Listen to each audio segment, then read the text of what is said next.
Bismillah, alhamdulillah, wassalatu wassalamu ala rasulillahi wa ala alihi wa sahbihi ajma'een.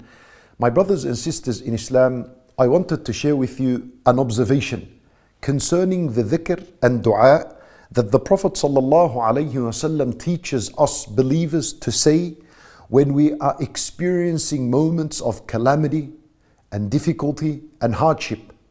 Whether this calamity is related to finance, or a person's health, or a person's emotional state, whatever the calamity is that you are experiencing, there are dua and adhkar that the Prophet ﷺ taught us to say in abundance during these difficult moments.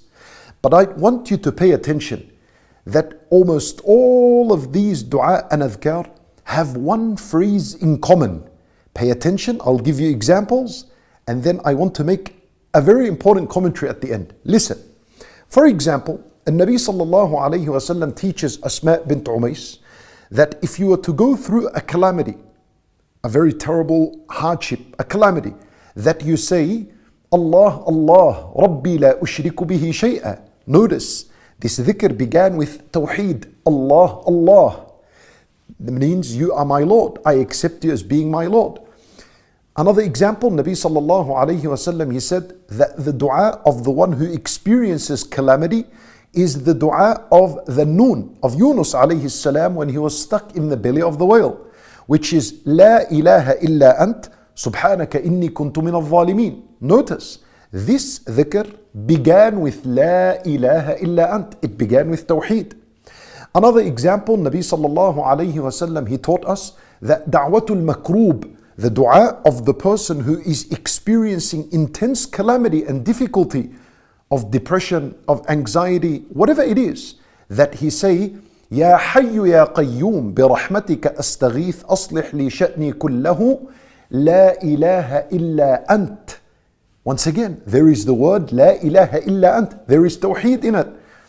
And Nabi sallallahu alayhi wasallam also teaches that the dhikr and the dua of the one who is experiencing calamity, he taught the companions to say in abundance, La ilaha illallah al-azim al-halim. La ilaha illallah rabbul arsh al-azim. La ilaha illallah rabbul samawati wa rabbul ardi wa rabbul arsh al-kareem. Once again, this dua during calamity has a lot of tawheed in it. There is La ilaha illallah in it. Another one, Nabi sallallahu alayhi wasallam, he teaches the companions, anyone who experiences depression or anxiety, which is a hardship and a difficulty, that he say, Allahumma inni abduka wabnu abdika wabnu amatik. And the dua is long. When Nabi sallallahu alayhi wasallam said Allah would remove his calamity, his worry and anxiety, and replace it with happiness. But once again, this dhikr began with Tawheed. Allahumma inni abduk. I am your slave, meaning I acknowledge you are my Lord. Therefore, the point here, my brothers and sisters, is that the majority, if not all, of the dua and dhikr that we're supposed to say in abundance during calamities and hardships, they have the words of Tawheed in them. They have La ilaha illallah, Allahu Akbar. And what do we learn from this? We learn from this that when a person experiences a calamity, his heart is unstable. His heart is very emotional. It's shaking and it's trembling. And this heart was created for La ilaha illallah. It was created to embrace at-Tawheed, to embrace the oneness of Allah. So when the heart says La ilaha illallah during calamities and hardships, during the moments it's shaking and it's unstable, when you're repeating La ilaha illallah in abundance during moments of calamity, the heart was created for this word. Therefore, if it's doing its job, it begins to settle. It settles. It calms down. And there is an overwhelming sense of tranquility and peace that is brought to the heart. Even though you're experiencing your calamity, but you will be able to experience this calamity with peace and tranquility. Therefore, my brothers and sisters in Islam, the greatest phrase a person can utter during a calamity is the word of at-Tawheed, La ilaha illallah.